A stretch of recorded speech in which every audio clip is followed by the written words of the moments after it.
Right then, good evening everybody. My name is Paul. I'm the man who does Knickknacks Old Peculiar, the blog. I'm the chap that does Knickknacks Daily Teasers, the incredibly fun and exciting daily teaser quizzes. Hey ho. I'm also the chap who does movie and TV reviews.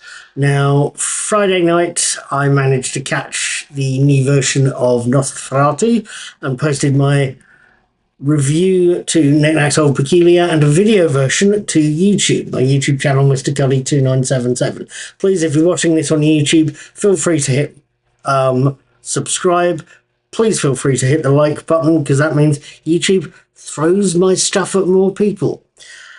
Let's get a move on. Today is officially Monday the 24th of March. Last night was Sunday the 23rd. And last night I managed to see the original theatrical cut of Close Encounters of the Third Kind, and I wanted to tell you what I thought of them.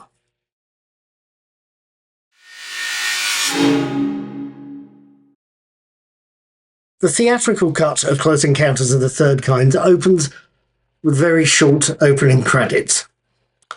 It then shifts to show us the Sonoran Desert, to show us a team led by Claude Lecoq, Francois Truffaut, as it finds the remains of Flight 19, a US Navy Air Force squad who disappeared many years earlier over the Bermuda Triangle.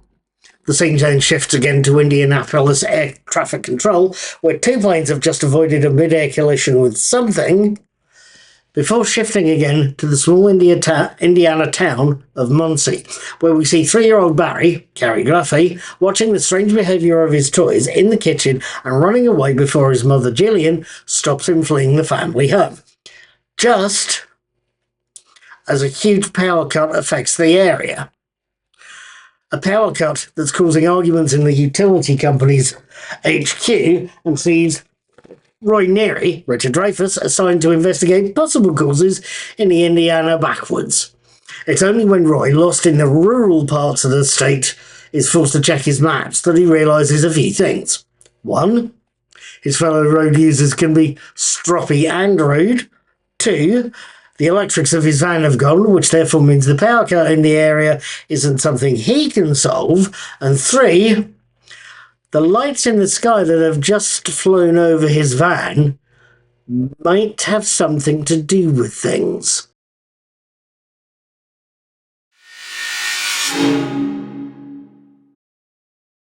So, what did I make of Close Encounters of the Third Kind?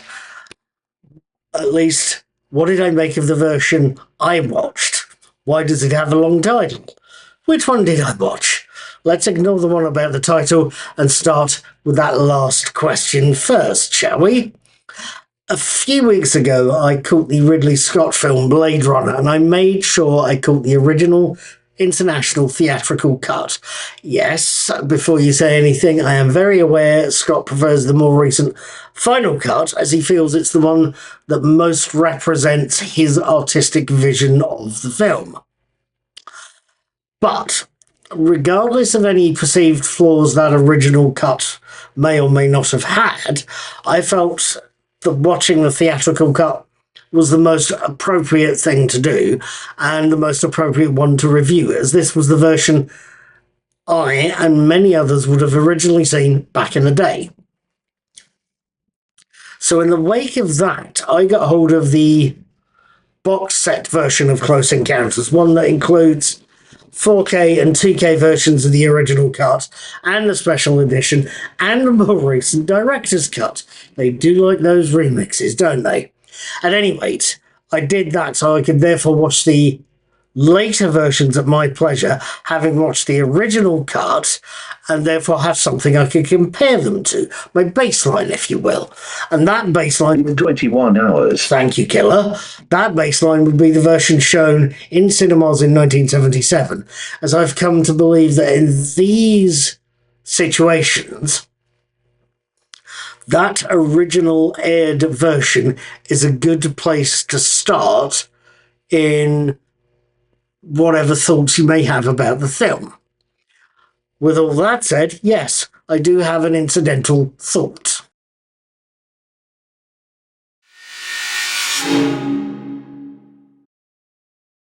Yes, it's official. I've had a thought. Or possibly taken a step sideways, or possibly decided to have something of an interlude. Whatever. I think movies are a lot like fast food restaurants, or possibly studios and movies are like fast food restaurants. We expect to go to any given branch of McDonald's, KFC, Burger King, what have you, and expect to get the same standardized meal at any given one. But we know that fast food companies tailor their products for the countries and areas they're in.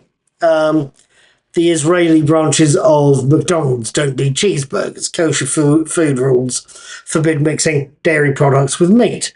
The UK branches of McDonald's dropped root beer not long after opening their first UK venues. I don't think I've ever had one. Couldn't tell you what it tastes like.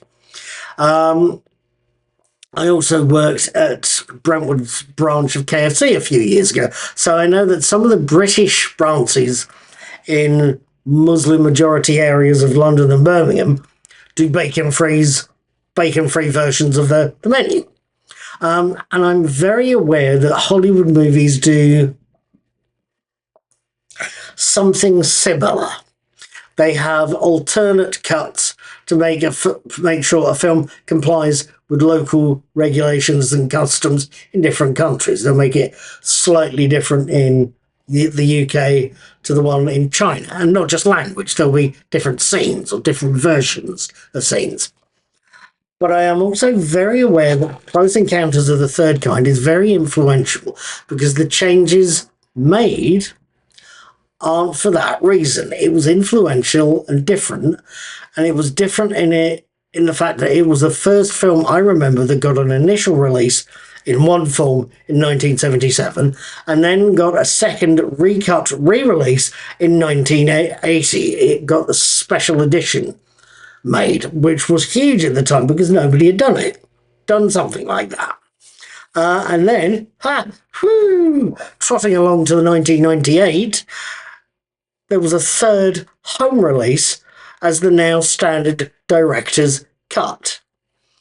And from the little I can tell, Close Encounters is influential in part because whatever version you watch is a good film, but it was also the first film to get this sort of publicised alternative cut.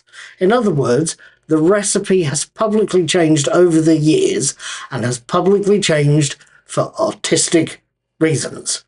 This version's better than that one. That scene isn't in here. They've changed the recipe and taken out some of the gherkins.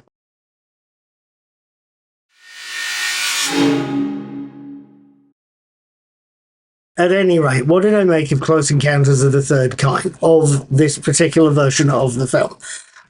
The last time I saw it, it was back in 2015, 10 years ago now, and that was the director's cut I saw, the only version you could find on what's now Apple's TV store. The main difference that I could spot was that the director's cut includes scenes of a ship that had been lost in the Bermuda Triangle and found in the Gobi Desert, of all places, that this original version exclude.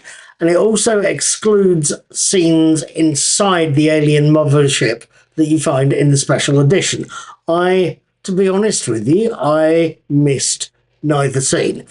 In a film that is this much of a spectacle, their lack, to me, made no difference. None whatsoever. The finale, after all, is one hell of a light show. And the story itself of how one man becomes obsessed with what's happened to him and to a place he's never been is a hell of a thing to watch.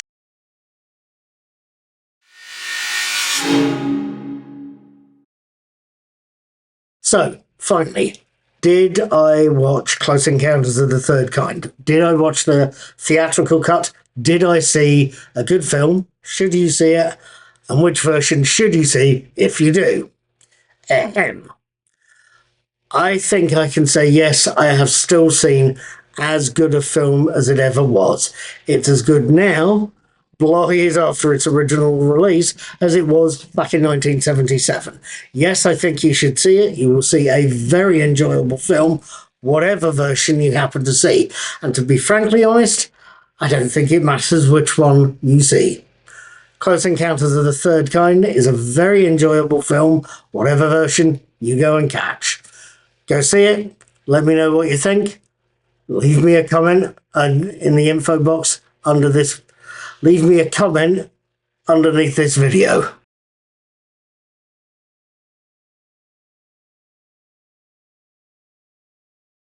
Right, with all of that said, done, dusted, and swept under the carpet, it is time for me to say goodnight, farewell, auf Wiedersehen, adieu, or something like that. If you've enjoyed this film, if you've enjoyed this review, please feel free to give me a thumbs up, a like, hit the dislike if you have to, but please, if you'd like to see more of these reviews, hit the subscribe button, and if you're feeling generous, please feel free to leave me a tip. Either way, I will see you next time I see you. Have a very good day, take care, be good, and be seeing you.